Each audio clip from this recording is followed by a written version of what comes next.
Albino Prada para pechar este ciclo deste ano de, bueno, ciclo que se empezou antes que quedou a medias sobre o precio barato. Albino Prada, que ensayista e profesor de Economía Aplicada da Universidade de Vigo, doutor en Ciencias Económicas pola Universidade de Compostela, foi membro tamén do Consello Galego de Estatística, do Consello Económico e Social de Galicia, do Consello da Cultura Galega. Tamén editor dos documentos do Foro Económico de Galicia, foi columnista habitual de La Voz de Galicia e colabora tamén en medios digitais de ámbito estatal como Mundiario, Contexto, Infolibre, ou a revista galega tamén Tempos Novos. Membro do Consello Científico de ATAC España, e os seus campos de traballo céntranse principalmente na análise crítica do crecemento e desenvolvemento regional, así como nos aspectos ambientais e sociais do mesmo. Sobre esta temática, ademais de libros e informes técnicos, ten publicado artigos académicos en revistas españolas e estranxeiras. Foi premio de ensayo da Fundación de Premios da Crítica de Galicia en 1979 xunto con Abel López Rodríguez polo ensayo A outra economía galega. Bueno, o número de publicacións que ten Albino é extenso, é un home moi prolixo, pero dentro das últimas publicacións recentes están O despilfarro de las naciones, esa triloxía que ten Albino publicada, que son O despilfarro de las naciones, a crítica del hipercapitalismo digital, que foi en 2019, e Os camiños da incertidumbre, que este é un das últimas publicacións, ainda que despois centradas nesto que vamos a falar na charla, ainda que despois é certo que tamén Albino tratou o tema de China, que estaba a pasar en China, non? O regreso de China, e a última publicación que ten é A riqueza nacional e bienestar social, máis desarrollo con menos crecimiento.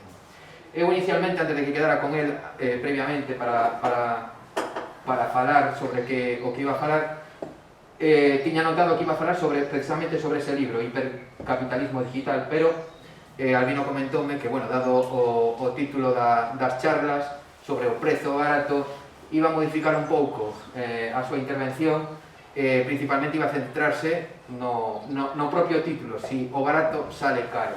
Entón, nada, deixo con Albino porque eu creo que a súa intervención vai a dar un debate que vai ser máis que interesante, e a ver se nos dá tempo a poder responder a todas as preguntas e abrir ese debate.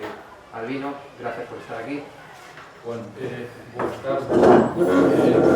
Primeiro, gracias ao Instituto, gracias a Pablo, gracias a poder volver a estar con vos 11 anos despois, porque lembraronme que efectivamente fora hai 11 anos que estuvera falando de economía de Galicia, e animarvos, non fará falta, non, a continuar co empeño do Instituto, porque no mundo que andamos hai cousas que teñen valor pero que non teñen precio. Entón, o capital social e a dinámica social e unha certa autonomía e independencia colectiva é algo extremadamente valioso, que permite estar aquí, e isto non é nada frecuente xa, a un grupo de xente que agradezco a todos a súa presencia, para falar, para intentar mover argumentos que espero que vos sexan de alguna maneira útiles. Eu, claro, para min o máis fácil era repetir unha intervención que teño sobre a presentación deste libro. A última vez que fixen isto, que non se nota, foi na Semana Galega de Filosofía deste ano, que conteilles a presentación deste libro, que foi a mesma presentación que tu viches colgada cando se fixo na Casa do Libro en Vigo. Pero, bueno, cando a min se me convidou a vir a falar aquí desto, con un rótulo específico, eso, o precio do barato, bueno, pois eu intentei decir, bueno, como podo eu acercar o máis posible, non é fácil, como podo acercar eu o que eu tratei nese libro a un reto así, Sobra decir que se o barato fose barato e punto, pois non tiñamos nada que discutir, porque o precio de barato é que é a mellor opción, é barato e punto. Ahora, se alguén colocou ese título, supoño, é porque hai algunha dúbida, non? Porque se supón que, vamos a decirlo así, que o barato mellor, por algún tipo de problema, nos pode salir moi caro. E entón resulta que o precio do barato non é exactamente todo barato que parecía, e empeza a haber problemas. Entón, eu intentarei, en fin, ver se hai problemas ou non hai problemas no ámbito hoxe absolutamente universal do que se chama o digital ou o mundo online. Entón, eso que por todos os lados, eso que a ti se permitiu inmediatamente saber todo eso que contaches de min, sin conocerme, e así, todo eso, e ademais sin gastar aparentemente apenas nada, non? Aparentemente miraches en Google, ou mellor saliu aí de aí algo. Varias fontes. Bueno, vale. A cousa é que o online nos ofrece cantidad de asuntos, en moitos casos incluso non é que sean baratos, é que son gratuitos, aparentemente gratuitos. Entón, bueno, intentei centrarme aí, non? Claro, o online, o digital, a inteligencia artificial, o Big Data, en fin, todo eso, nos pode afectar como consumidores e nos pode afectar tamén como traballadores. Por eso eu puxen ese rótulo tan estrafalario de decir o prosumidor, productor, consumidor online, que é un neologismo que se adopta xa a utilizar, non? Dicindo, bueno, que hai conductas de consumidor que están modificadas pola digitalización e moitísimas conductas da producción que están sendo modificadas pola digitalización. E entón, todo eso eu intentarei acercalo a este rótulo de o barato, o precio do barato. O que non hai dúbida é que está tendo unhas consecuencias de fondos recorridos sobre as nosas vidas e as nosas actividades. Xa non o duda ninguén. Quero adiantar, porque senón complícase todo, non? Que eu non teño nada contra a digitalización, contra a inteligencia artificial, contra o Big Data, non teño nada contra isto. O problema de fondo nunca é unha tecnoloxía. O problema de fondo sempre é quen orienta a tecnoloxía hacia determinados sitios. Neste momento, o desenvolvemento que se fai da digitalización, da inteligencia artificial, do Big Data, etc., está absolutamente mediatizado, como non podía ser menos, por determinados axentes do capital financiero global. Non hai outra. Non hai outra. Incluso cando se fala, e parece que se está falando do malo da película, das GAFAM, Google, Amazon, Facebook, Microsoft, non se está falando de realmente quen move os fíos das GAFAM, que son os grupos de investimento globais que están sentados nos consellos de administración e que toman decisións e orientan como se debe gestionar esa tecnología. Hoxe, polo tanto, o digital, vamos a utilizar a metáfora de que é o cerebro das máquinas, co digital está a suceder exactamente o mesmo que sucedeu hai un tempo coa electricidade. Vamos a decir o músculo das máquinas. Cando se implementa a electricidade como tecnoloxía de alimentación para a maquinaria en todo o mundo, eso podíase ter feito de distintas maneiras. Fíxose da maneira que o capital financiero naquel momento entendeu que era a maneira de facer negocio, de monetizar, sería ahora, unha tecnoloxía. De maneira que nada novo, orientamos algo que pode ser orientado de distintas formas, de acordo como nos interesa aos que mandamos, aos que temos a capacidade financiera capitalista de poder orientar hacia onde queremos levar iso. Polo tanto, agora que está tan de moda, e sempre o problema está en como se acota a discusión, non? Agora que está tan de moda, que se repite o mantra, non? A digitalización e a transición enerxética. Pode escoitar eso 20 veces no día a nada que poña noticias. Vale, no, señor, non. Mire, temos que falar de que digitalización e que transición enerxética. Que vos vou a contar aquí de transición enerxética, por caso, sobre a enerxía eólica e a maneira de desenvolver instalacións eólicas por un país. Evidentemente, hai unha forma de facelo, cando detrás, ao fondo, están grupos de investimento que están intentando facer un desenvolvemento a grande escala, con unhas redes de conexión a largas distancias, etc. En fin, a súa historia, a súa maneira de resolver a monetización e a rentabilidade. E había outras formas de facer ese desenvolvemento.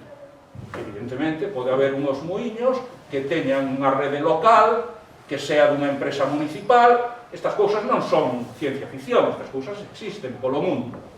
Pero depende, polo tanto, de quen este xestionando unha tecnoloxía, quen este decidindo cuáles son os objetivos desa tecnoloxía.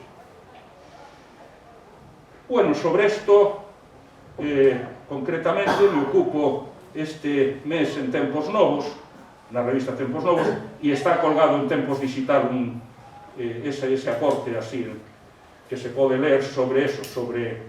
Además, utilizo aí o concepto, en fin, para darlle un pouco de gracia ao asunto, non? De soberanía digital e autodeterminación enerxética. Para intentar nombrar que hai que, ao mellor, falar de eso, de que digitalización e que transición. E xa por último, así para empezar nesta introducción. Hai outras formas de que isto do precio do barato de manexar isto. Sí, hai outras formas. A mí resulta extremadamente curioso cando se fala de digitalización e do mundo digital a vergoña, o pouco que se pon, agora se di en valor, non vou dicir valor, o pouco que se presume de unha iniciativa que está aí e que demostra que hai outra maneira de poder desenvolver unha tecnoloxía digital ao servicio do conxunto da sociedade. E é Wikipedia e Galipedia.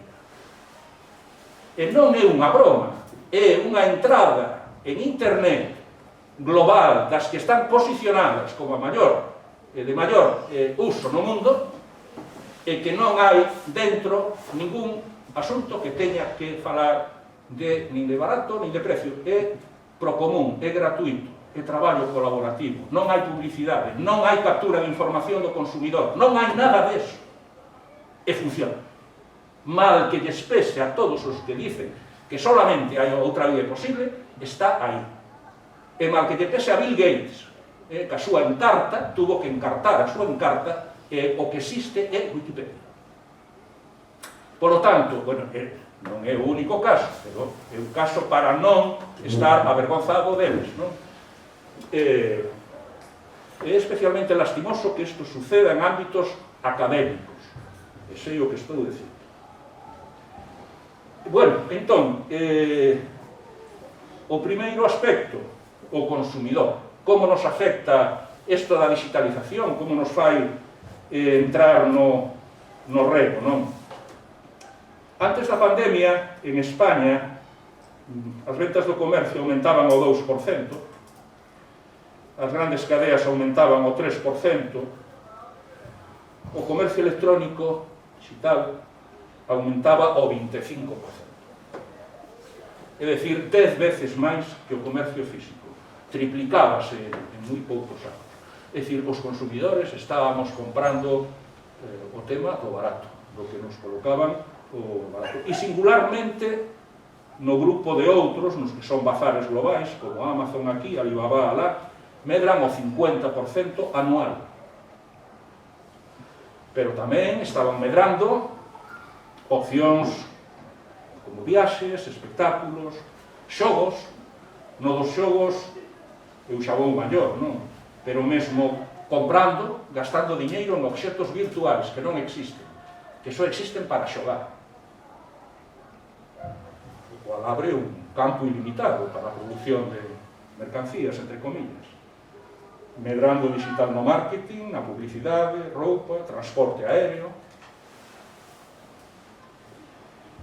En todo eso, a opción máis barata, a que se abre camiño e compite e fai pechar calquera outra opción que non teña esa disponibilidade. Ahora ben, barato, Google, medrando en plena pandemia os seus beneficios ao 17%.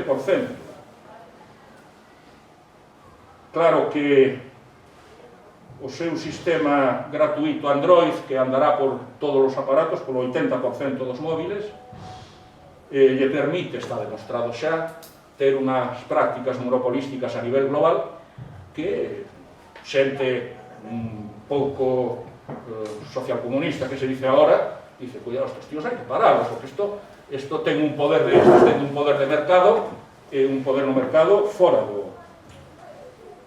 Para nós, Android, Alphabet, Google, por alá, China, Alibaba, é a mesma historia. Tamén multada na China, tamén intentar controlar a súa capacidade de control do mercado despois de facelo así de barato.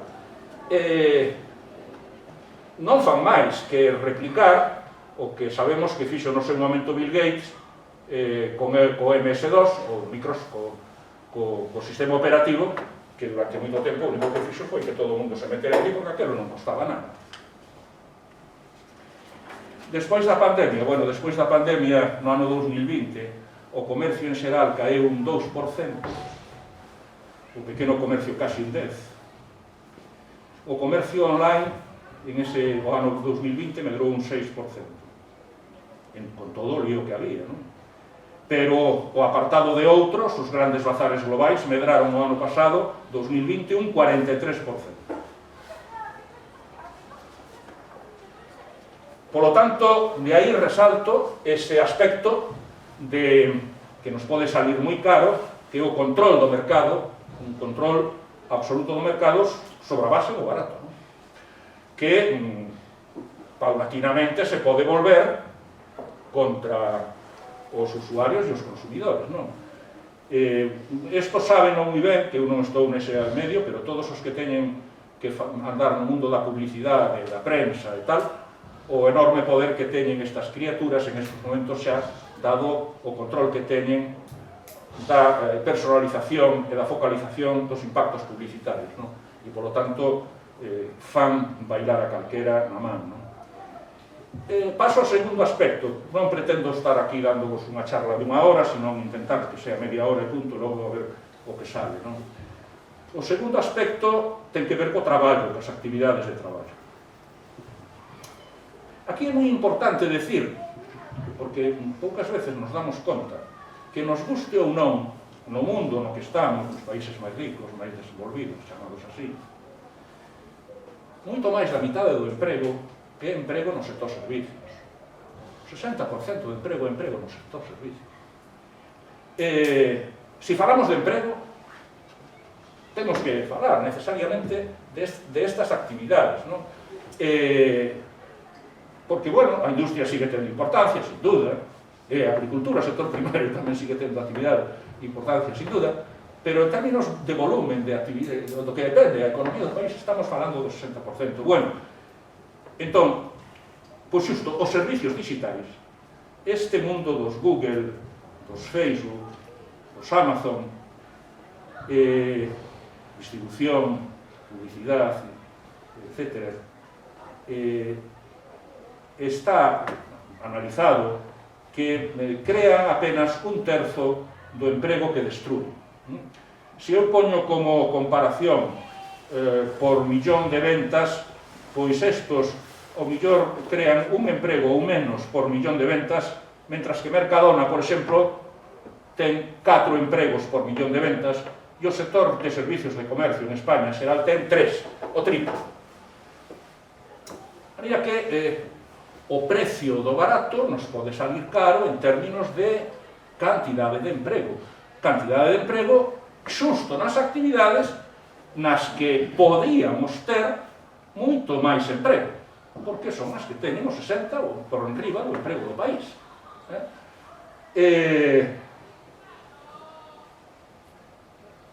Exemplo, a banca, servicios financeiros. Os servicios financeiros, de momento, simplemente digitalización, non? Digitalización e tal e cual. Bueno, en estes momentos en España, ca milonga da modernización, a digitalización, a productividade, a competitividade e a amenaza de non sei que, pois xa temos menos empregados por 1000 habitantes que no medio da Unión Europea. Temos xa 3,7 frente á media da Unión Europea, que son 5,1. Pero siguen os asuntos digitalizados. Ahora, no ano 2021, 15.000 empregos máis sobran, hai que competir, isto non pode ser, os márgenes, variantes. E outro, porque eles saben perfectamente que en cuanto Google ou Amazon queiran dar o paso aí, teñen información suficiente e estímulos suficientes xa nos seus usuarios como para dicir que vos den. Aí vos quedades ca banca tradicional. Claro, problema grave, o sea, de mal en peor, o sea, podemos deixar o sector financiero que xa está como está, pero que acabe sendo todo o algoritmo de Amazon e de Google o que leve o asunto todo do sector financiero español. Isto é o que eu denomino eso, a ratoneira do prosumidor, non? Queremos baixo coste como consumidores, pero ao mesmo tempo temos a pobreza ou a escasez de emprego como traballadores, claro. Unha cousa leva a outra. Sale moi ben no conflito, aí atrás salía de Ryanair. Ryanair, claro, todo era, os consumidores queren tal, pero outros, o personal, os traballadores, os pilotos, tal, aquilo era un desastre, aquilo cada vez non estaba peor pagado, peores condicións, unha bomba, non? Quen conta moi ben isto? Conta moi ben isto Ken Loach na última película esta do 2019 dese repartidor de Amazon que anda cunha furgoneta, non? E entón, vemos aí a donde se acaba chegando co emprego que sobrevive de momento con esta digitalización. E logo están todos os líos dos falsos autónomos, claro, porque tamén aí empeza a haber unha nova maneira de relacionarse co traballador e co traballo e cas necesidades de traballo. E os repartidores, acabo de decir a película de Ken Loach, ou os repartidores de comida de Deliveroo, que dice o Tribunal Superior de Justicia de Madrid que son falsos autónomos, claro, pero Deliveroo está participada por Amazon e Amazon por Vanguard e por BlackRock. Estamos na cadea de sempre. E tamén os de Globo. Entón a digitalización vista así, o precio da digitalización, mira, antes había taxis, claro, ese era un rollo, un mercado cautivo, se saímos con os taxistas tamén habría que dar unha volta, non? Pero como non se lle deu unha volta, entón apareceu o GPS.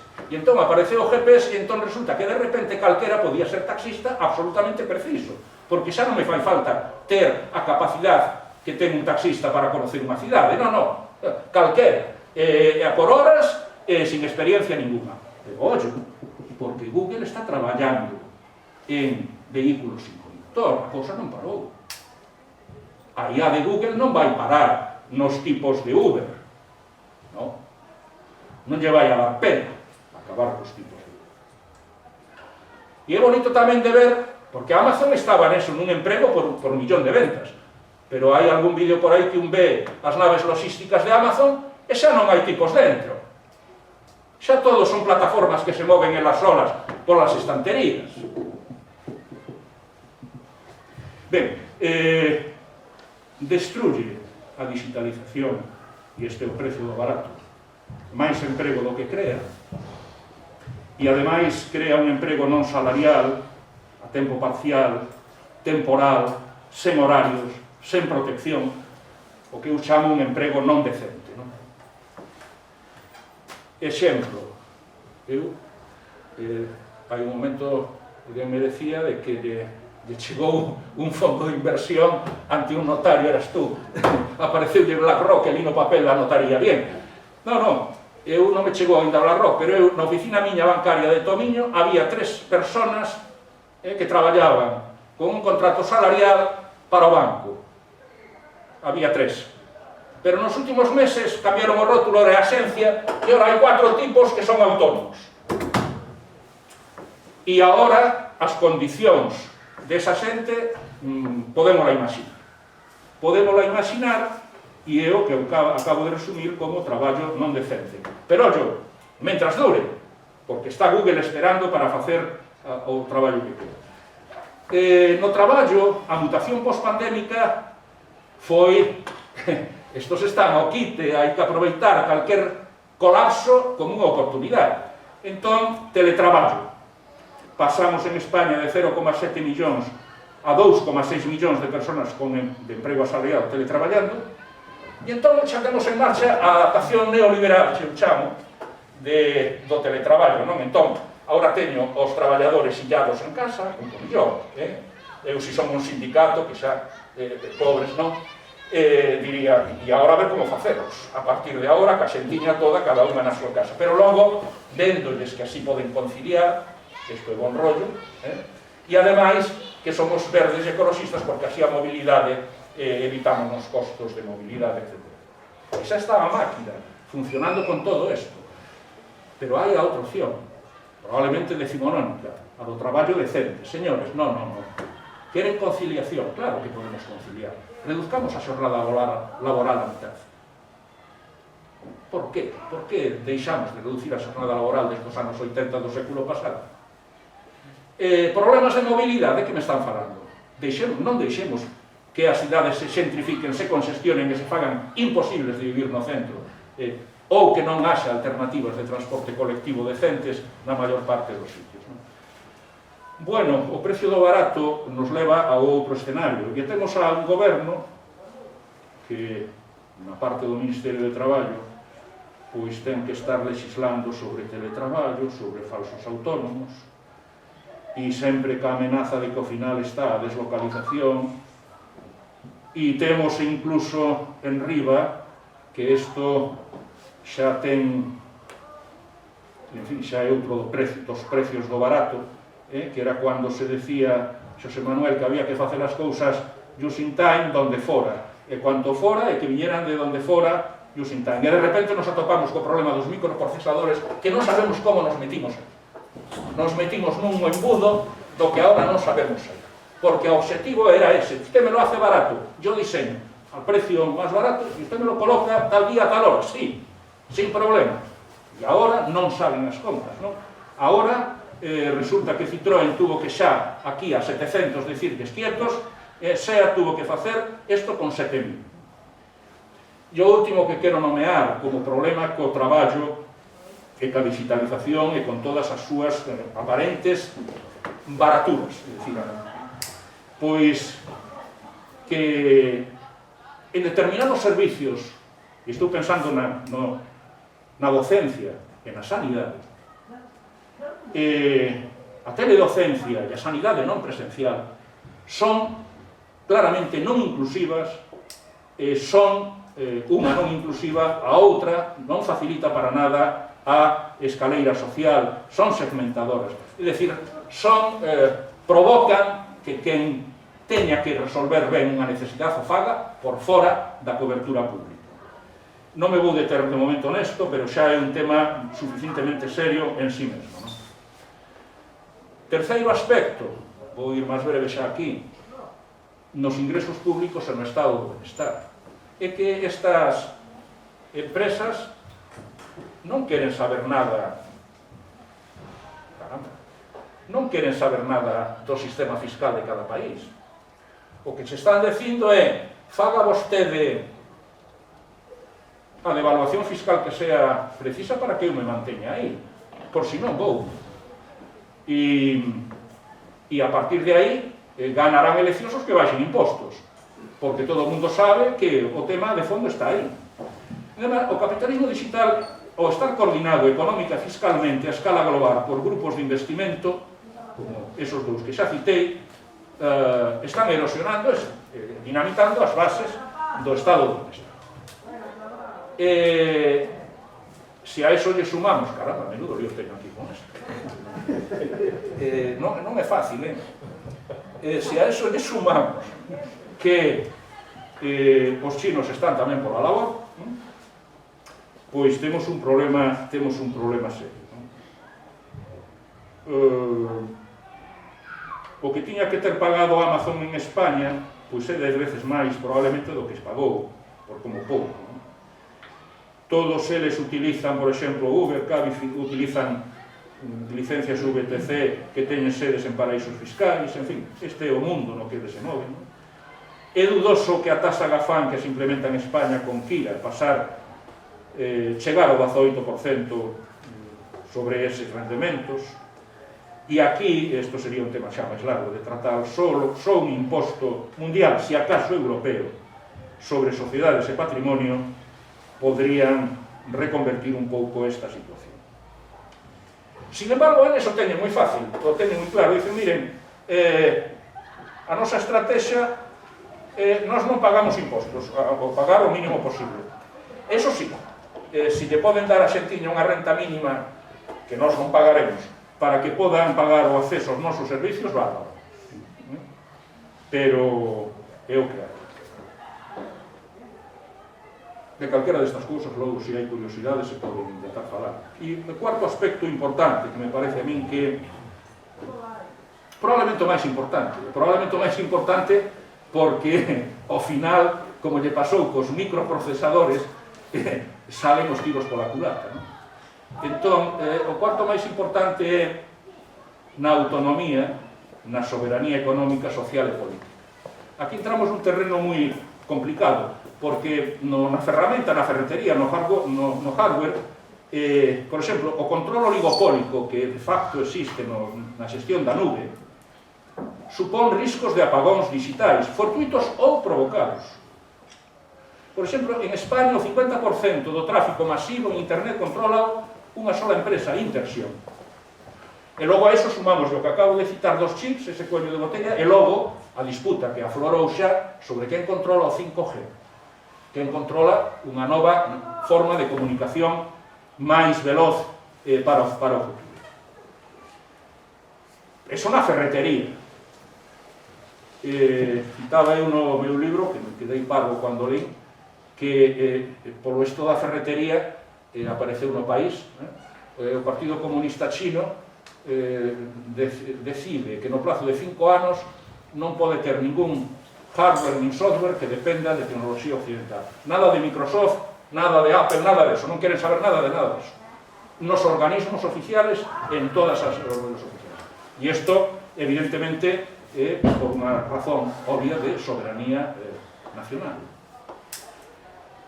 Claro, é que a integración do comercio electrónico, do que falábamos antes, ca inteligencia artificial, por exemplo, sobre reputación personal, conducta e reputación personal, pódese usar para primar e para moldear conductas para o que se chama inxeniería social. Sábeno na China e sábeno en Estados Unidos. E sábense como se está gestionando xa isto en procesos electorales para determinar en determinados segmentos de electores como afectar a súa conducta. Cando vexo a toda a xentiña movendo o menú que lle sale ali das noticias, digo, ui, con que alegría, non? E, sin embargo, todo eso detrás ten un rastreo e unha personalización. Bueno,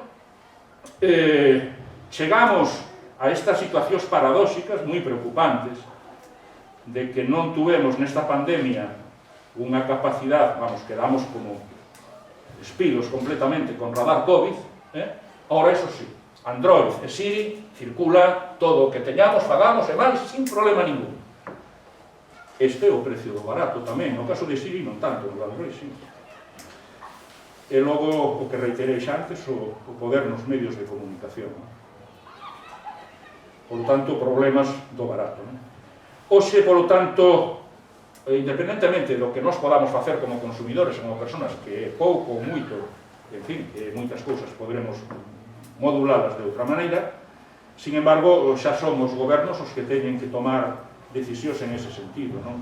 Eu falo de telón digital, en vez de telón de aceiro, como era no pasado, porque creo que eso, que Google, Amazon, IT ou Alibaba, Baidu e Li son asuntos de seguridade nacional, están sendo xa asuntos de seguridade nacional. E os gobernos, directamente o Pentágono desde o principio, ou o chino agora, teñen que tomar medidas en esa dirección. E probablemente vamos hacia un mundo segmentado, porque aquí hai un problema de fondo de estabilidade social, económica e política. Creo, por lo tanto, que Galicia, España, a Unión Europea, porque a escala máis pequena é moi complicado, deberían plantearse en serio unha soberanía digital para que non nos salga moi caro isto barato que nos van a vender desde os dous lados do telón digital, por exemplo, pois o 5G. E xa para rematar, para que non parezca que solamente poño todo patas arriba, pois algunhas propostas ou algunhas ideas que me parecen a min que podían ser interesantes para camiñar por elas para eso que decía eu de que digitalización, non? Porque, reitero, que o problema non é a tecnoloxía, o problema é o uso que se fai da tecnoloxía. A primeira idea, e dado a importancia que ten o sector servicios e os servicios persoais, eu plantearía como un mandamento básico non digitalizar os servicios persoais.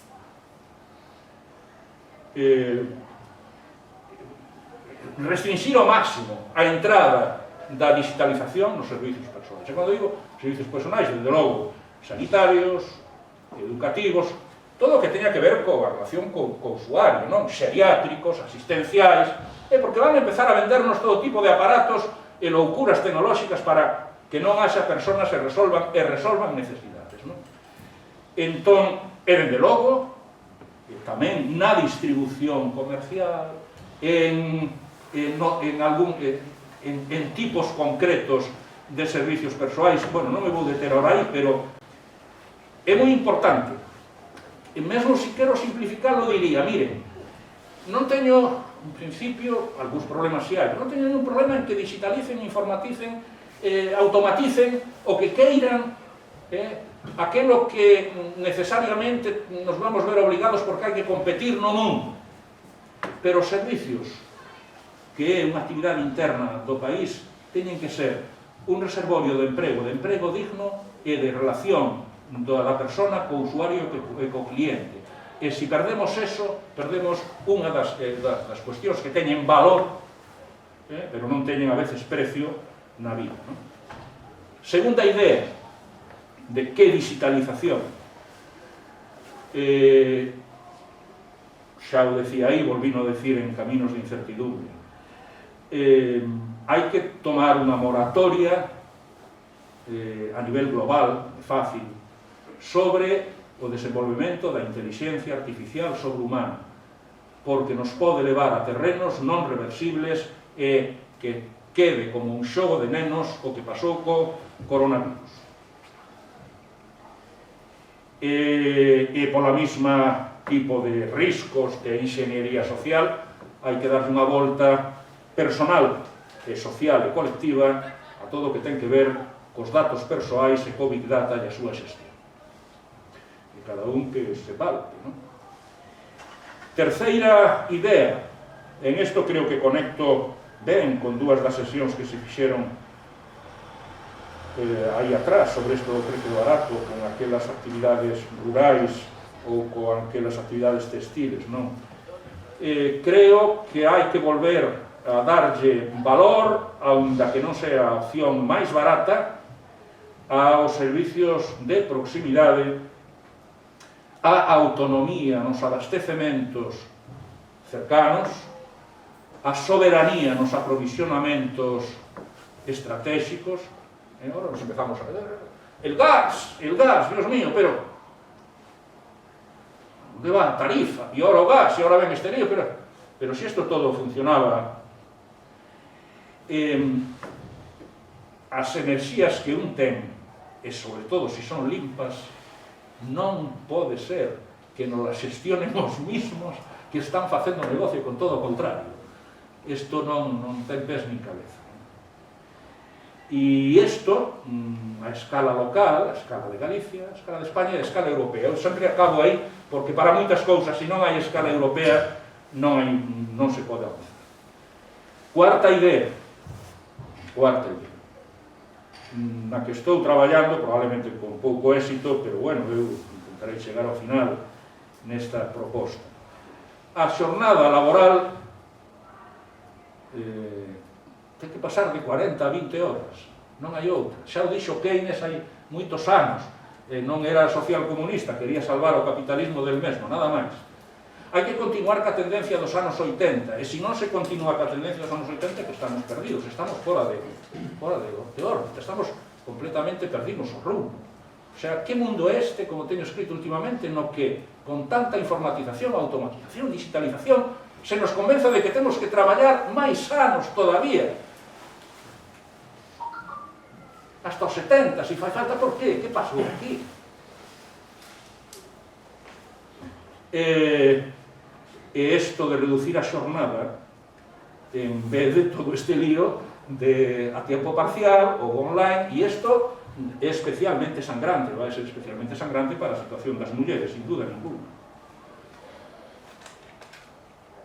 Quinta idea, hai que abrir camiño no mundo no que estamos xa, nestas partes do mundo e a nivel global, a unha renta básica universal, en vez de unha pobreza laboral cada vez maior, como están vendo, están sufrindo as generacións da xente máis moza en todas as partes do mundo. Hai propostas interesantes e solventes, das que eu conozco fundamentalmente de Piketty en esta dirección, e, polo tanto, a escala europea podíase avanzar sempre que a hexemonía ideolóxica e política cambie, non é fácil. E logo empezas a decir, pero eu anoto tamén aquí, agora xa se dice que por risco de bancarrota moral, isto foi o último titular, hai que intervir as GAFAM e a Vanguard e a BlackRock e a todos estos porque nos levan a situacións de bancarrota moral e de riscos sistémicos. E iso nomease xa en Estados Unidos, tarde piaron, andan os chinos dándolle voltas a que as criaturas todas que lle empezan a aparecer fora de control e bueno, pues nos aquí polo menos deberíamos ter unha posición de entretén de a Unión Europea. Remato. Con esas 5 ou 6 liñas de traballo que se podrían avanzar, eu creo que iríamos hacia unha sociedade que eu chamo sociedade decente. Volvo a lembrar que o precio do barato pode haber cousas que teñan moito valor e non teñan ningún precio, porque solamente un necio confunde valor e precio. Eso xa se dixo há tanto tempo que parece mentira que haxa que lembrarlo. Entón, Wikipedia é un bo exemplo de que iso é posible, sin precio, facer unha cousa valiosa. Hai cousas que se poden facer valiosas sin precio por fora do mercado ou se poden destruir como servicios públicos que non teñen precio, porque financiamos todos de outra maneira, pero tamén eso se pode destruir. E logo hai cousas que se poden facer tamén sin precio en actividades de procomún colaborativas e moitas delas facémolas no ámbito familiar, en outros ámbitos, e poderíamos, desde logo, desenvolvelas sin duda moito máis. Ben, xa está hasta aquí o meu rollo e agora, pois, se algunhas curiosidades hai e algún debate se abre, pois, mellor. Bueno.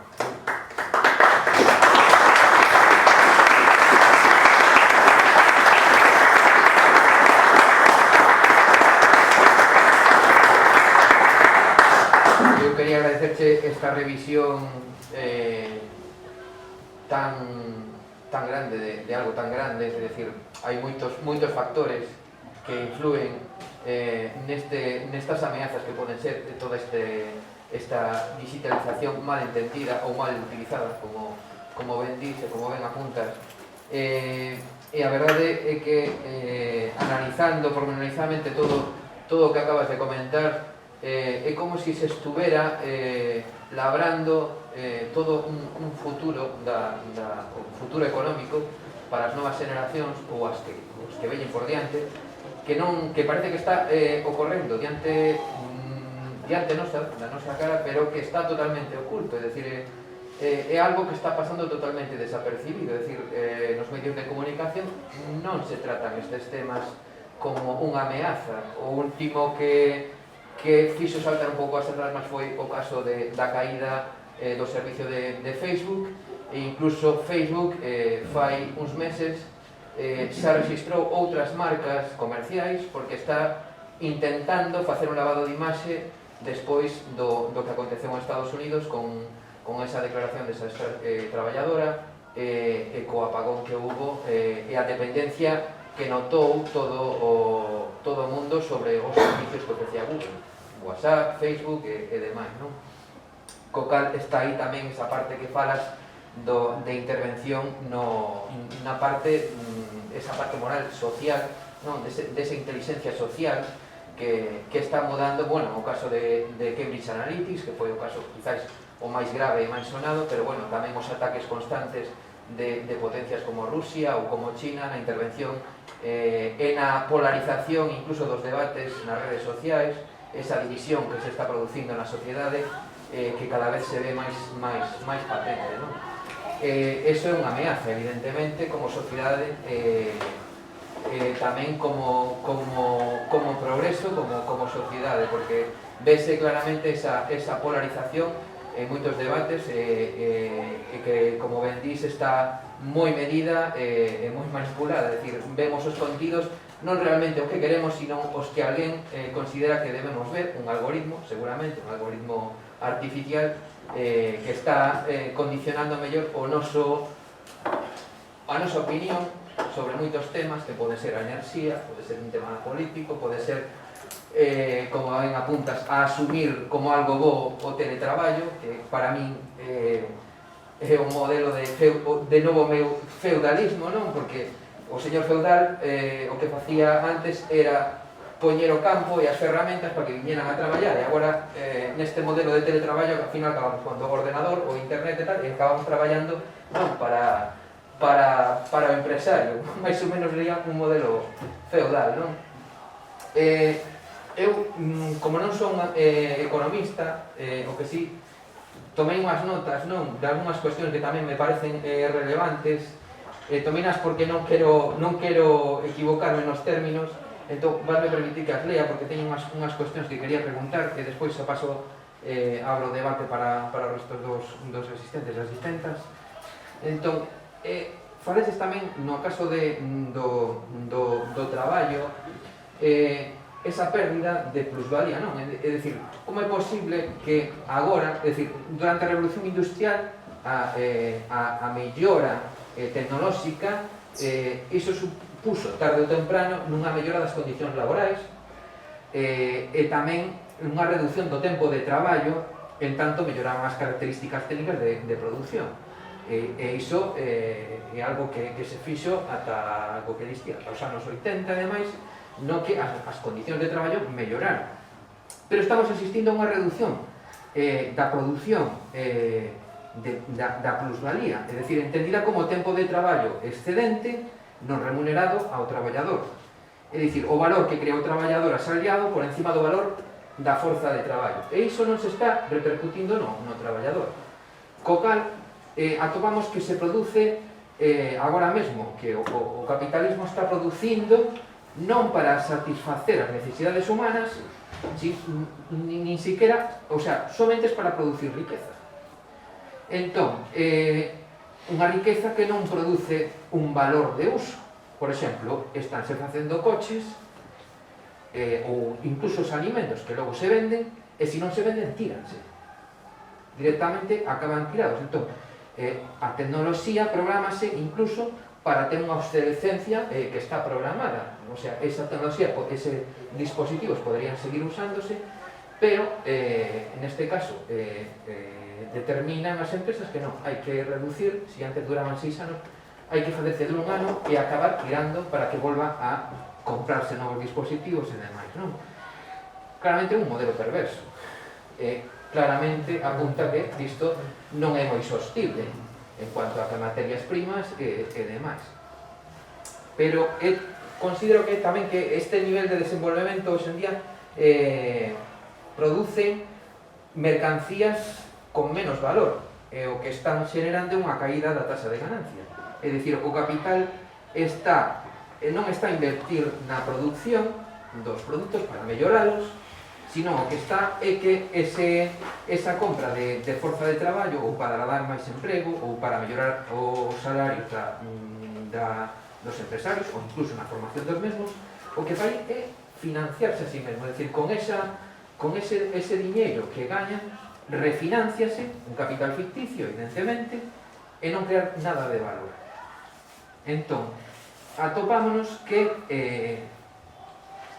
a economía non existe sen a sociedade, entendo eu, é dicir, se a economía mata a sociedade, por exemplo, a pobreza enerxética, a destrucción, a precarización de emprego, a mercantilización de procesos humanos, como falas o tema da sanidade, educación e demais, tomamos un modelo económico que se fagocita a si mesmo, que se vai comer. Entón, a miña cuestión é, este é un proceso terminal ou realmente é un proceso reversible? É dicir, isto está pasando diante nosa e non nos estamos dando conta? Eu anoto algo do que dices, pero agora millor casi a ver o que dicen o resto, porque senón nos podemos liar que llevo aquí ahora toda a noite con isto. Entón, si acabaches con sí, bueno, outra parte que falaches ti, a mercantilización das relacións humanas, o tema, por exemplo, da venta de produtos que son totalmente ficticios, falaches tamén do tema dos videoxogos e demais,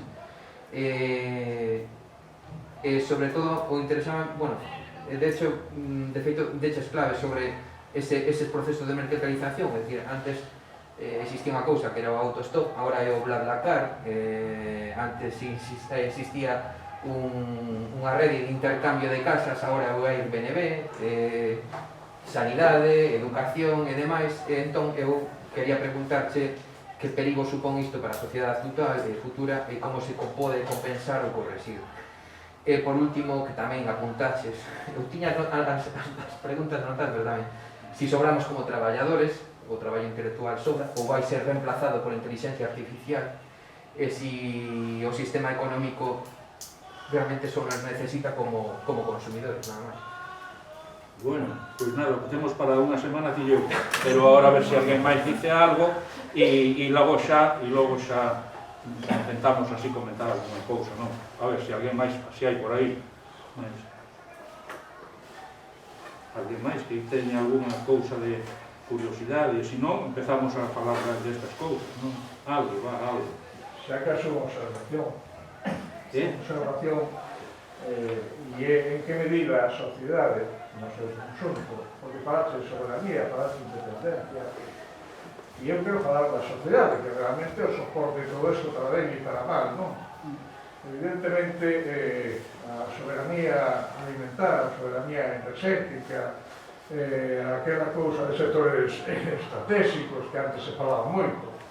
Cando eu tocaba un pouco o mundo da economía, falábase disso, xa non se fala, pero que tampouco falan nin os partidos políticos, nin aquí, nin alá, nin tampouco a sociedade. E fala de partidos políticos en serán, non somente uns daqui e outros alá. Curiosamente, a independencia é un valor que eu entendo que é colectivista, pero en cambio a soberanía é un valor individual, a soberanía é cuestión de individuo, igual que a ciudadanía como tal, non? Claro, decántase como se decanta e aposta polo que aposta. Todos temos a capacidade, se queremos, de sustraernos desas informacións e de decantalas, de poñer de alguna maneira aquel centrifugador e que se vai aquilo que non nos interesa, porque nós debemos saber escoller. Os foros non se pode decir que a sociedade non teña acceso á información e á educación, á instrucción para o futuro como tal, non?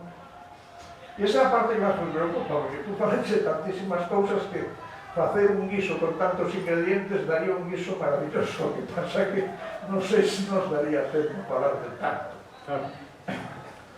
Claro. Vamos a ver, non...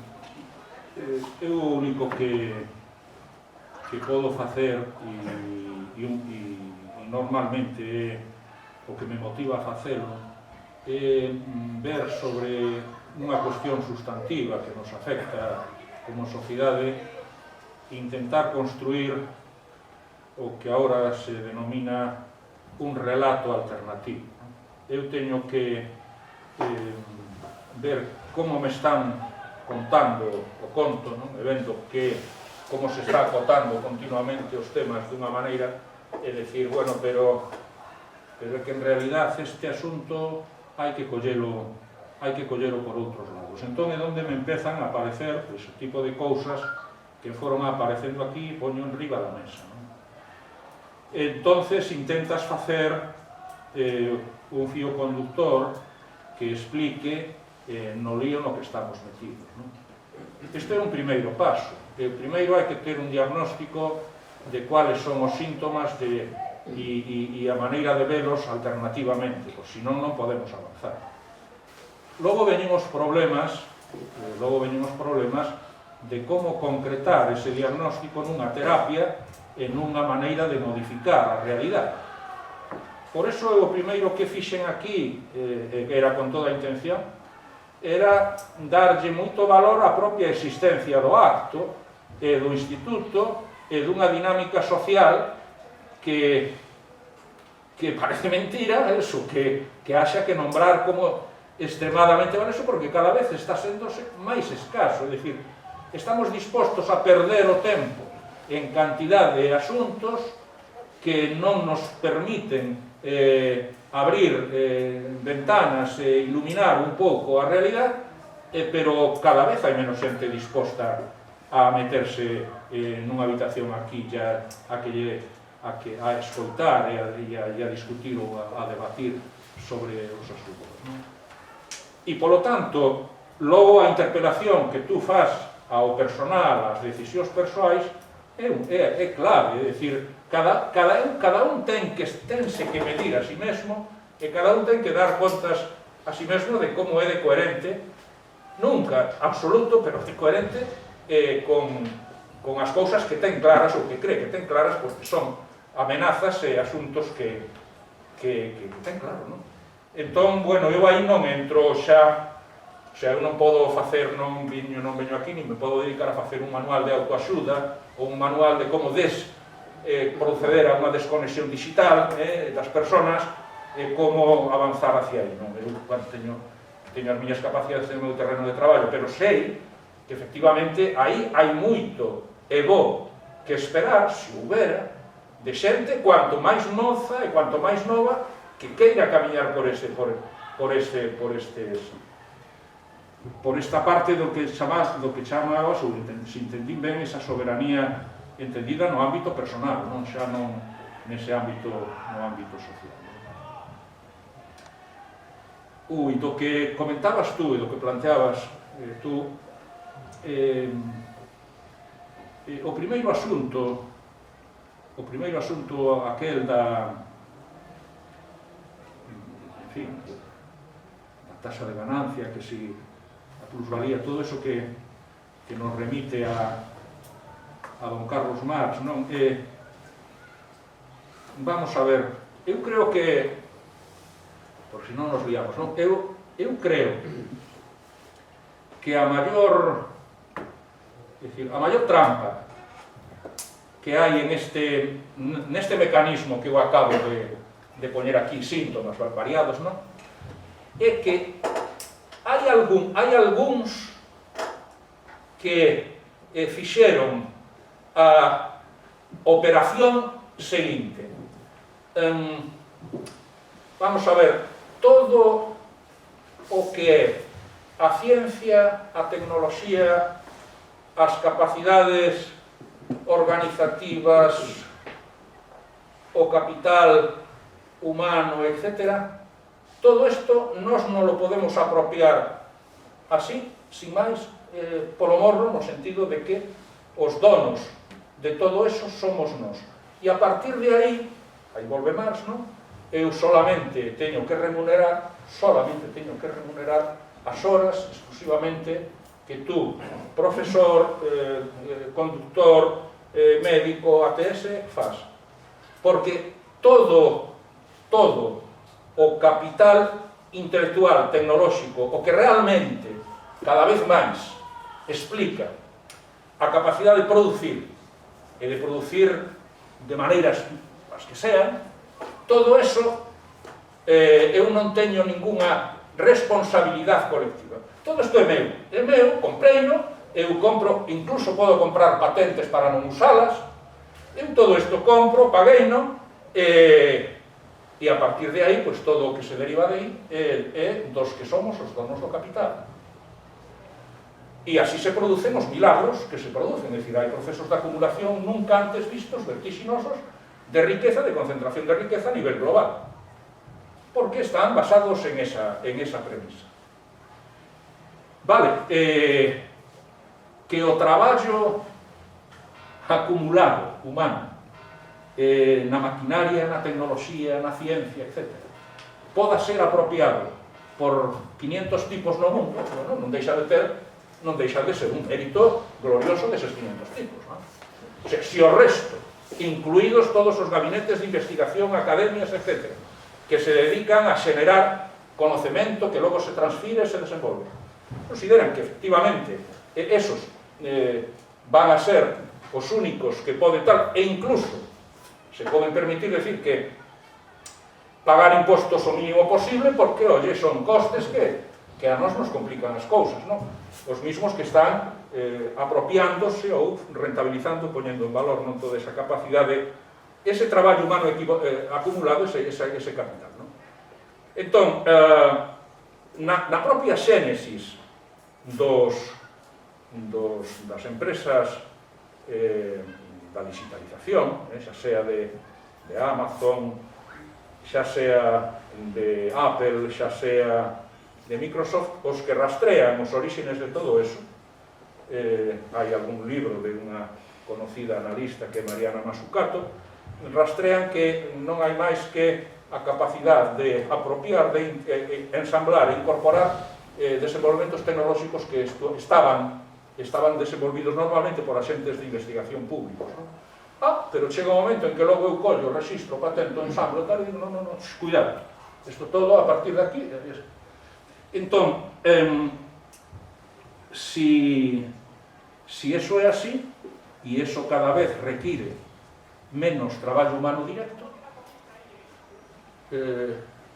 bueno, pode aparecer queires e decirche, non, mire, tío, pero es que teño que salvar o sistema de ti mesmo, porque é que si só facemos así, quedámonos sin consumidores, o sea, quedámonos sin que nos poda comprar toda esta cacharrería, non? Si a eso que acabo de decir, esa apropiación do conocemento, non?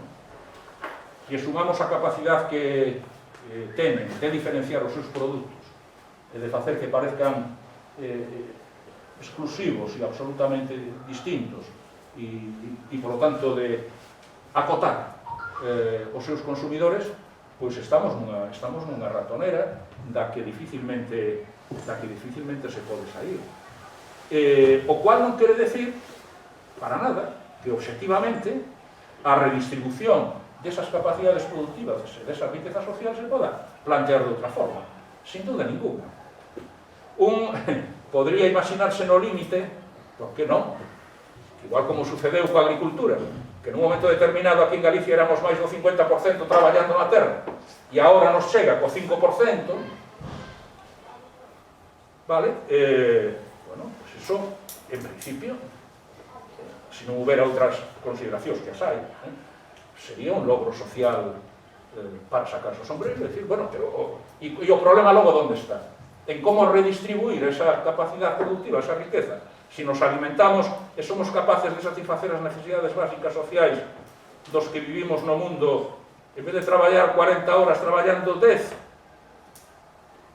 ou 7, por que non? Que é o que nos impide isto?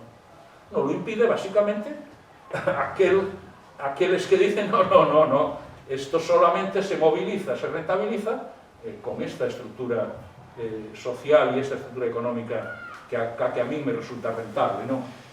Eu creo que a amenaza do colapso interno do sistema forma parte dese salvar o capitalismo de si mesmo. Eu creo que varias veces hubo que facelo, as últimas veces, dende logo, na última crise financiera, en este momento hubo que facelo de novo en este colapso pandémico por razóns distintas, e aí sempre ten que aparecer unha inteligencia e unha capacidade colectiva, que normalmente está orientada polos mismos, que en ese momento dicen, de repente se convirten todos en keynesianos, ¿no? Hai momentos que sí, pero cuando non é así, entonces seguimos ca máquina a toda bastante, ¿no? Claro, e logo tamén, a partir dos anos 80 hai que contalo todo. A partir dos anos 80 desaparece un problema que había, que era o problema que además provocou no seu momento o desenvolvemento nunha parte do mundo pequena do estado do benestar, que é aquelo no que nos prometiron que iba a ser o noso mundo e iba a partir de aí cada vez mellor. E é un momento Revolución Rusa, é un momento Segunda Guerra Mundial, vale? Aí todos loitamos nunha trincheira, todos éramos camaradas e todos dixemos, a partir deste momento, aquí hai que falar en serio dunha estrutura social que redistribuye.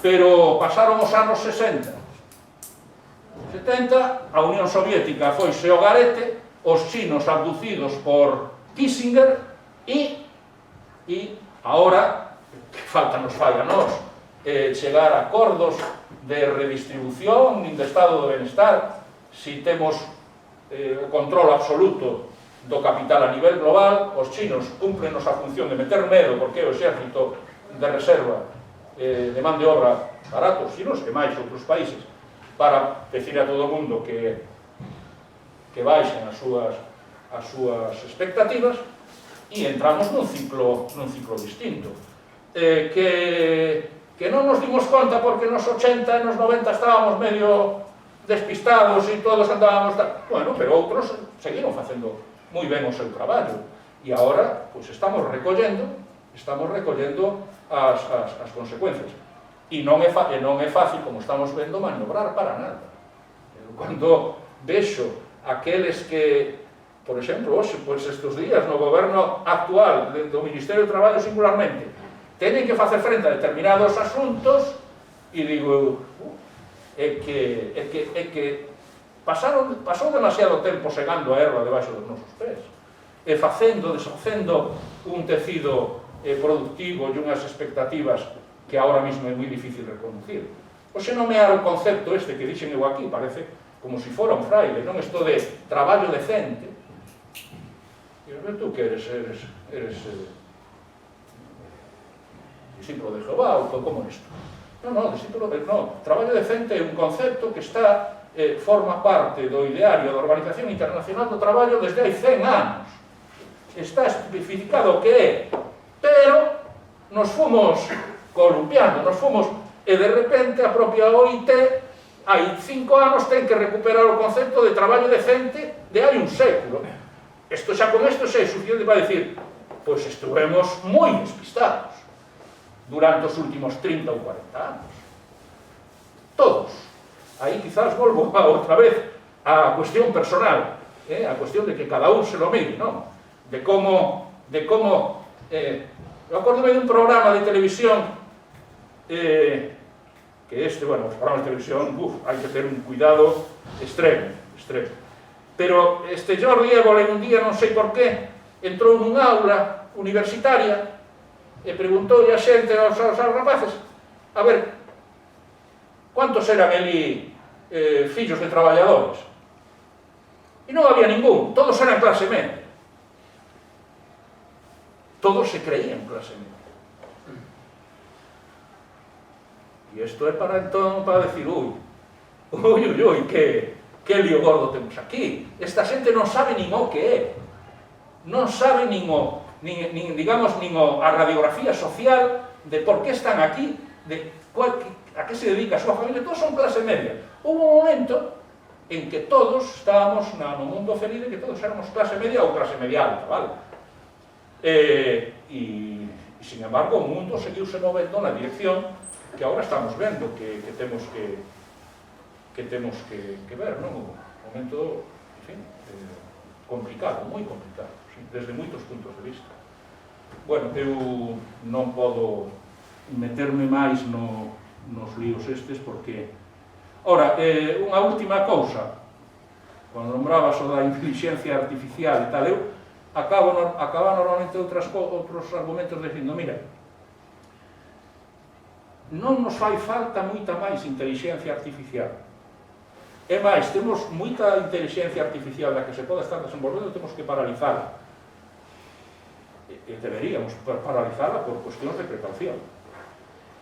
O que nos fai falta, e estamos moi mal, é en ter moita máis inteligencia social e colectiva.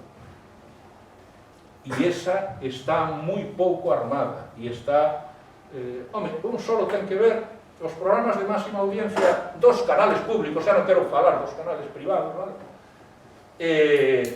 En que líos están metidos, non? Que si bailan, que si cociñan, que etcétera, etcétera, etcétera, isto é o que hai. E así estamos alimentando a inteligencia colectiva do país.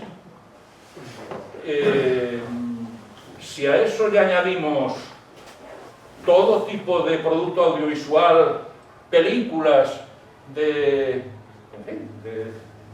audiencia masiva, éxitos de taquilla, videoxogos que non sei que non sei máis, pois eso da inteligencia colectiva non vai ben, non vai ben. Pero, Albino, o ocio do povo non é nada novo, sofisticouse, pero non é nada novo. Entón, nese sentido, eu retomo a intervención anterior.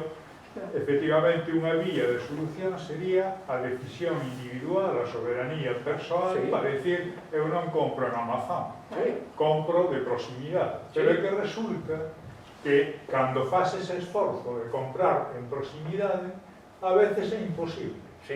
Eu montei o ano pasado un ordenador por pezas e tiña o firme propósito de comprar en tendas de Vigo e recorrinas todas. E o único que me ofrecían era que eu facía o pedido, eles compraban en Amazon e vendían un 30% máis caro. Esa era a solución que me ofrecían. Non había ningún stock, non había absolutamente nada. Entón, a soberanía individual, primeiro, topa, cando pretendes exercela, topa con este tipo de restriccións que a veces fai imposible cambiar as cousas. E, en segundo lugar, o opio do povo, efectivamente, embauca a xente, entretente. Netflix é un sistema fantástico para adormecerte moitas horas ao longo da semana, pero eso xa estaba inventado. Entón, por un lado... Pero nunca esta escala, nunca unha escala como esta. A escala é exponencialmente crecente sempre, como sabes ti. Entón, por esta vía individual, a solución é escasa. Que había cando ti falabas de Keynes, que plantexaba solucións para reconvertir, para revertir a situación? Pois ao mellor o que había era un poder político capaz de marcar pautas que si ou si había que cumplir. Hoxe en día eu poño en dúbida que ese poder político exista como tal.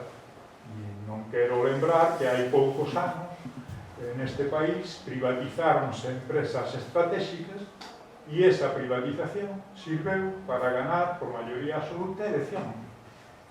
O cal quer decir que a sociedade estaba plenamente de acordo con ese tipo de decisións políticas. Entón, agora mesmo, a min antóxaseme moi difícil entender que algún goberno, digamos xa precario, como o que podemos ter neste país agora mesmo, se poda plantexar facer de frente a estas empresas que, por outro lado, simplemente veñen a demostrar o éxito do sistema no que todos estamos. E do sistema que ninguén na práctica pon en cuestión. E ese é o asunto. Eu creo que o nudo gordiano está aí. Sí, a hexemonía cultural e a hexemonía ideolóxica foi ganada, está sustentada por un traballo das últimas décadas impecable. Vale. Éxito do propio sistema. Sí, pero eso mismo, si nós mismo aquí concordamos que eso é así, estamos, por un lado, distanciándonos de que ese sea o único mundo posible, e a partir de aí, o único que nos queda é decir, bueno, ou convencemos a alguén máis, ou somos coherentes nós o que estamos facendo, ou deixamos, ao menos, unha claridade, un diagnóstico feito para os que veñan despois. Estou de acordo, totalmente de acordo. Claro, O que se lembro é que privatizar Endesa e Iberia conseguiu unha maioría absoluta abrumadora ao goberno que o fixo. O cal, visto retrospectivamente, parece incomprensible. Mais que a factura da luz que estamos pagando agora, non? Parece incomprensible, pero todos aplaudimos moito cando se fixo eso. Sí, bueno, supoño que uns máis que outros, Sí, sobre todo efectivamente, uns máis que outros, cando digo todos, digo a gran maioría do país. Xa, sin duda. E o feito de que hoxe situar calquer debate no terreno do público ou no terreno dunha xestión pública é moi complicado, mentras que o vaciado e a privatización por la porta adiante ou pola porta atrás de casi todo, pois transcurre con toda a naturalidade.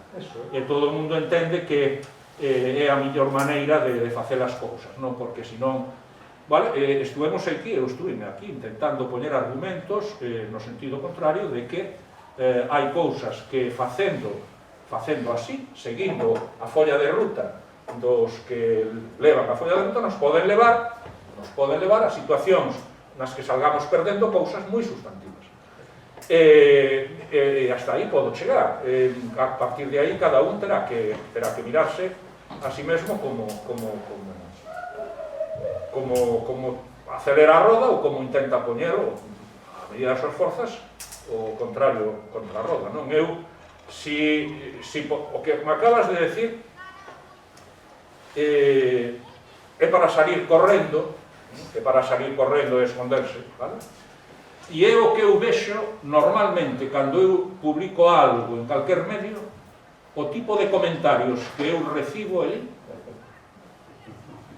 dices tú, pero isto non sería mellor xa calar definitivamente, deixar, porque esta xentiña aquí, que hai aquí? Bien, pero non só si o que escribo eu, se eu leo o tipo de comentarios que recibe personas e xente que eu leo e digo, caramba, pues, aquí ainda podo aprender cousas, e o que inmediatamente se produce ali abaixo é como eso, para salir correndo.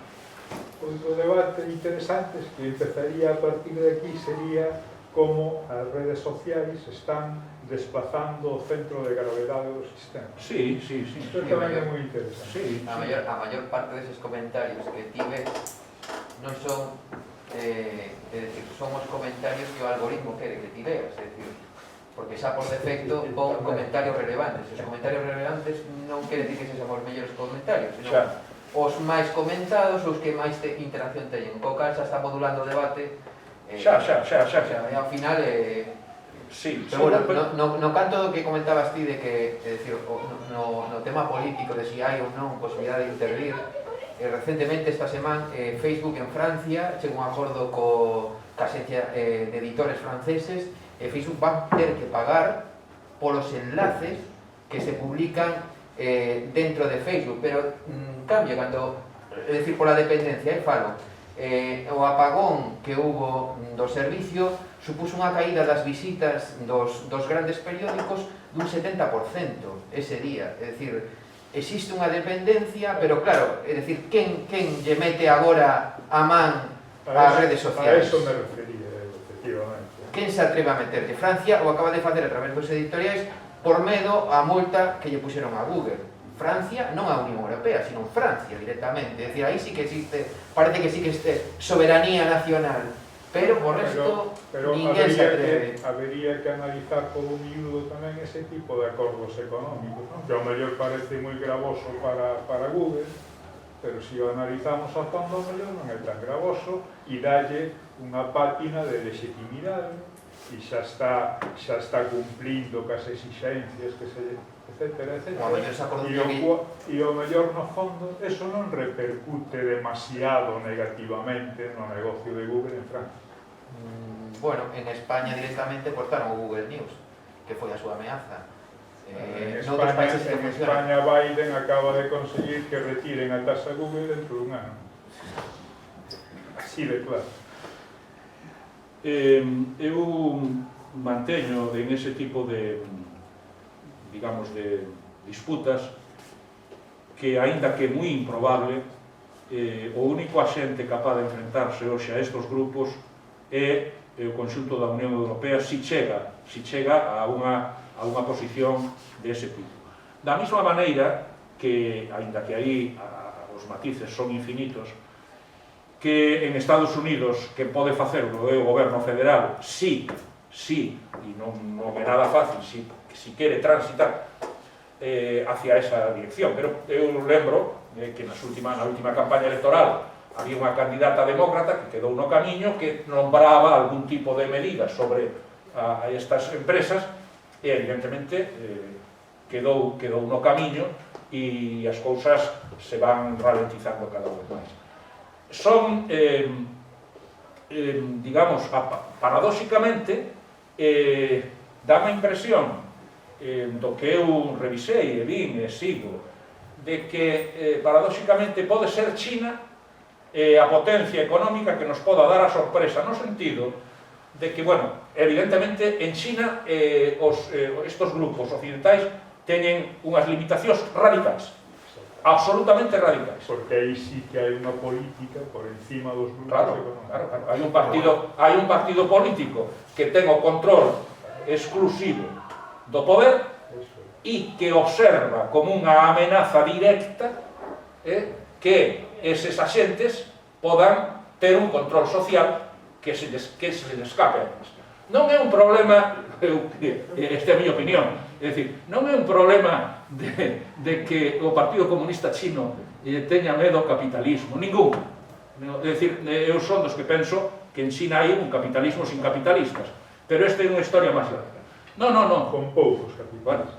O problema que hai aí é que o Partido Comunista Chino, si quere manter a exclusividade do poder político e social en China, ten que frenar a estes axentes. Sábenlo perfectamente. Pero é curioso que esta sea a única colisión de envergadura que está habendo con esta parte do que aquí nos fan bailar como queren.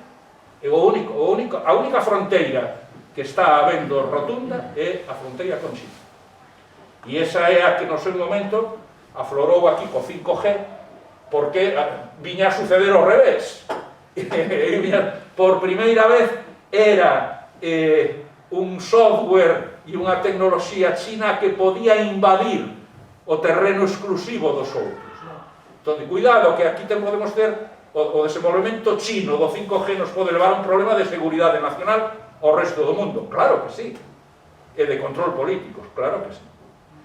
Entón, hai un conflito por arriba e o que non impide que teñamos que cada un de nós por debaixo, bueno, intentar enfrentarse a isto ca maior clarividencia posible, non?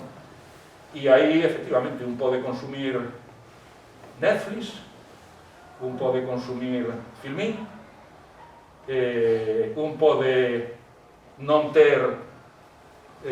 estar nas redes sociais ou estar, un pode facer o que tú dixeches que intentache facer, fracasar, pero moitas outras cousas e opcións de compra seguramente non fracasarás, e probablemente pois hai un momento en que se eu teño unha boa ferretería no meu pueblo, a pesar de que con moita frecuencia o que me vendan sea algo que debería estar feito aquí e non está feito aquí, sin embargo, e a pesar de que eu podría mellor comprar algo máis barato en outro sitio, eu estou considerando ali que hai un precio máis caro que me paga a pena, pouco máis caro que me paga a pena, porque aquela xente está ali, aquela xente me pode preguntar, ali me poden resolver un asunto e no algoritmo millor non. Entón, e logo, como vimos últimamente, e un pouco mellor isto sirve para a todos nos debería servir, non? Como vimos últimamente, hai moitas cousas, como eran mascarillas, como eran equipos de respiración, como eran, en fin, as cousas que fomos necesitando en esta crise, que o mellor é que se podan facer cerca, e que podan estar cerca, e que podamos manter a capacidade de facelas. Isto, por certo, foi o que explica algo que a todos os neoliberais na Unión Europea pois cada vez lles extraña máis.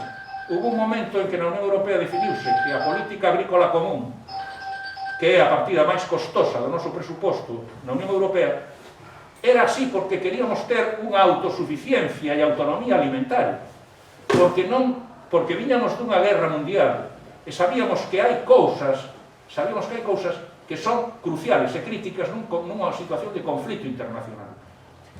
E hai cousas que, polo tanto, que esta pandemia debeu poñelas, debeu refrescarnos a memoria, de que confiar demasiado na apertura dos mercados globais non sempre nos vai a dar o mellor resultado. E volvo ao exemplo ese dos microprocesadores. Eu que son bastante pesimista neste asunto todo, non? Porque esta historia socioeconómica, esta crise na que vivimos, na que estamos transitando, supoño, recordo moito a crise medioambiental que se nos ven, non? E apelamos sempre aos mesmas historias, non? Intentar cambiar o global, en un mundo globalizado, dende as accións persoais, eu creo que é como cerrarse un clavo ardendo para catro que temos aí algo de consciente, pero que está a batalla absolutamente perdida, non? O promedio da sociedade non vai a renunciar a poder comprar barato e de forma inmediata en Amazon, igual que en Vinted e en todas esas merdas de plataformas que chas venden como unha historia de sostenibilidade, de reutilizar, de reciclar, e non deixan de ser máis negocio e máis control de mercancías. Entón, eu son absolutamente pesimista porque non creo que a sociedade responda frente a eso. Igual que tamén son pesimista porque tampouco creo que os gobernos van a responder, porque os gobernos o votamos nós. Entón, a situación é bastante dramática, non? E eu supoño que estamos transitando un camiño, non chegaríamos ao final dunha situación. E en economía as cousas nunca suceden ao azar. Entón, a miña pregunta é que nos fixeras un pouco de gurú, non? É dicir, de seguir este camiño, a que modelo socioeconómico caminamos? Hacia onde vamos? Cal vai a ser eso, o modelo socioeconómico que se nos ven en riba? Porque a situación é bastante complicada. Sí, eu se tuvera que contestar a esa pregunta, simplemente diría: a perspectiva galega, española e europea é afortunadamente sesgada no mundo. O mundo está patas arriba, como ben sabemos, globalmente. É dicir, o mundo está nunha especie de colapso permanente.